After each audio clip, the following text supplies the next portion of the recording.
Hello friends, આજે આપણે શિયાળામાં ખાસ ગુજરાતીઓના ઘરે બનતો મેથી પાક બનાવીશું. જુઓ, તે ઔષધીય ગુણોથી ભરપૂર છે. અહીંયા આપણે 32 વસાણું, ઘઉંનો, ચણાનો અને અડદનો એમ 3 લોટ, એલચી, કાજુ, પિસ્તા, બદામ, ગુંદર, પીપરમૂળ એટલે કે લીંડી પીપર લીધી છે, ગંઠોડા લીધા છે અને સૂંઠ લીધી છે. સૂંઠ અને ગંઠોડાને આપણે પહેલાં ખલદસ્તા વડે અધકચરા વાટી લેવાના છે ને ત્યારબાદ તેને મિક્સચરમાં વાટી લેવાના છે. જુઓ, મેં અહીંયા લાડુ પણ બનાવ્યા છે અને ઠારી પણ લીધો છે. બધું જ લિસ્ટ ડિસ્ક્રિપ્શનમાં આપેલું છે. હવે આપણે સૌથી પહેલાં ઘી લઈ અને ગુંદરને તળી લઈશું. થોડોક કરીને મેં અહીંયા બાવળનો ગુંદર તળી લીધો છે. તમારે પણ તમારો ગુંદર તળીને લેવાનો છે કે જેથી કરીને એ દાંતે ચોંટે નહીં અને ખાવામાં પણ આપણને ખબર ના પડે કે આપણે એમાં ગુંદર નાખ્યો છે.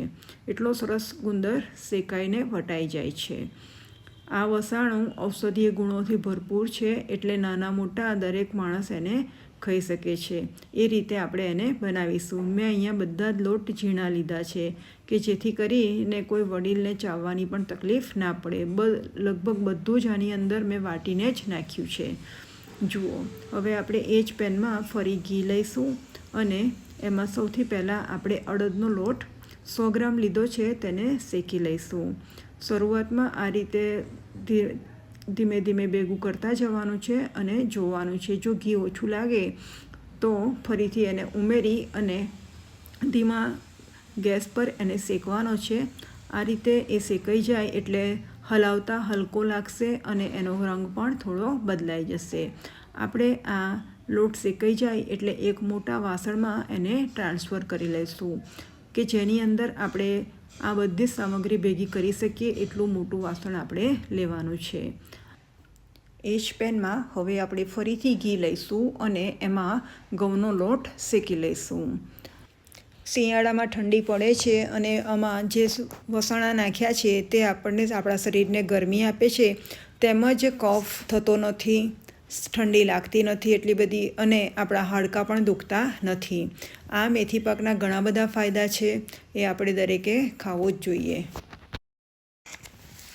આ 32 વસાણોમાં ઘણી બધી વસ્તુઓ આવતી હોય છે, જેમ કે સૂંઠ, ગંઠોડા, ગોખરું પાવડર, ચોપ ચીની, બલબીજ, અક્કલગળો, કાળી મૂસલી, સફેદ મૂસલી, પંજાબી સાલમ, તેમજ સફેદ મરી, લીંડી પીપર, આસન, કવચા પાવડર, વાંસ કપૂર, જાયફળ, સૂંઠ, લવિંગ, તજ.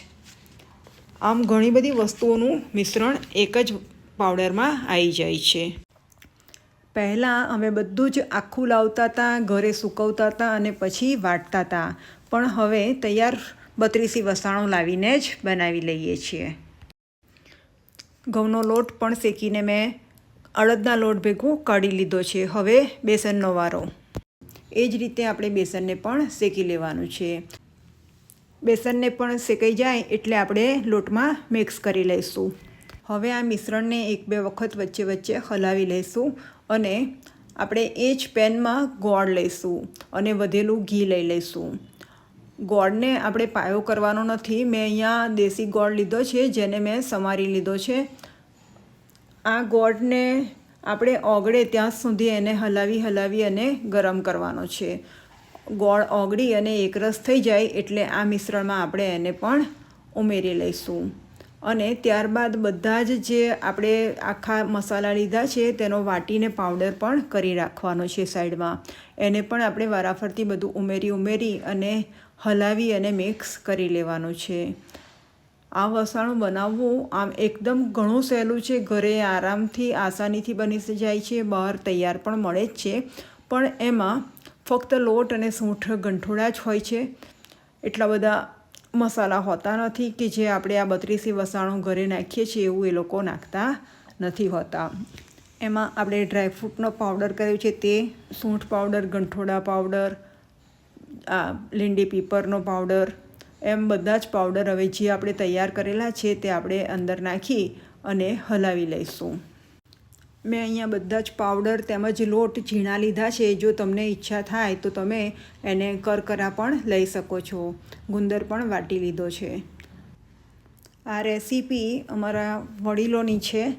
એ વર્ષો પહેલાં આ જ રીતે બનાવતા હતા અને અમે પણ અત્યારે આ જ રીતે બનાવીએ છીએ. આપણા પૂર્વજો ખરેખર બહુ જ જ્ઞાની અને બુદ્ધિશાળી હતા. તે કેવા કેવા વસાણા અને કેવી કેવી જડીબુટ્ટીઓનો ઉપયોગ કરી અને આ રીતે પાક તૈયાર કરતા હતા કે જેથી કરી અને આખું વરસ એ તંદુરસ્ત રહેતા હતા.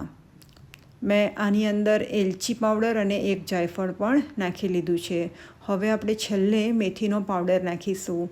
આ પાવડર મેં એટલે છેલ્લે ઉમેર્યો છે કે બધું બરાબર મિક્સ થઈ જાય. પછી આ લોટને કાચો જ આપણે નાખવાનો હોય છે. જ્યારે બહુ જ ગરમ હોય તો આપણે એમાં એને ઉમેરવાનો નથી.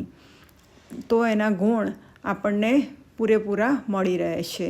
એટલા માટે હવે આ સમયે થોડું હાથથી ભેગું થાય એવું થઈ ગયું છે, એટલે મેં હાથથી પણ બરાબર એક વખત મિક્સ કરી લીધું છે. તમારે અત્યારે ટેસ્ટ કરી જોવાનો છે. જો તમને કડવું લાગે તો તમે આમાં દરેલી ખાંડ કાં તો ગોળ ફરીથી ઉમેરી શકો છો. પણ આ માપે લગભગ કમ્પ્લીટ આવી જ રહે છે અને સરસ જ બને છે. બિલકુલ કડવો લાગતો નથી. જો જરૂર લાગે તો ઉપર લાડવો ના વળતો હોય તો ઘી થોડુંક ઉમેરી લેવાનું છે. ઘી ગરમ કરી અને ઉમેરી લેવાનું છે. જુઓ, મેં અહીંયા લાડવા પણ વારી લીધા છે. આમાં લાડવામાં ઘી તરત જ ખબર પડે કે ઓછું છે, એટલે થોડુંક ઘી ઉમેરી લીધું છે. શિયાળો છે એટલે થોડું ઘણું તો ઘી ખાવામાં આવે જ અને સારું પણ છે. આપણા શરીરને ઓઇલિંગ પણ થઈ જાય. આ રીતે બધા જ લાડવા બનાવી દીધા છે અને મેથી પાકને મેં એક થાળીમાં ઠારી પણ દીધો છે. એની ઉપર બદામ, પિસ્તા અને કાજુ ભભરાવી દીધા છે. ઉપર થોડું ઘી રેડી અને તમે ગાર્નિશ કરી શકો છો. ઉપર થોડી ખસખસ પણ નાખી શકો છો. મેં ખસખસને અંદર જ વાટીને નાખી છે. હવે એને કટ કરી અને સર્વ કરી શકાય છે. અને આ લગભગ જ્યાં સુધી ચાલે ત્યાં સુધી રહી શકે છે. બિલકુલ બગડતો નથી આપણો મેથી પાક. ખાવામાં બહુ સરસ બન્યો છે. તમે એકવાર જરૂર બનાવજો અને તમારો મેથી પાક કેવો બને છે એ મને જરૂર જણાવજો.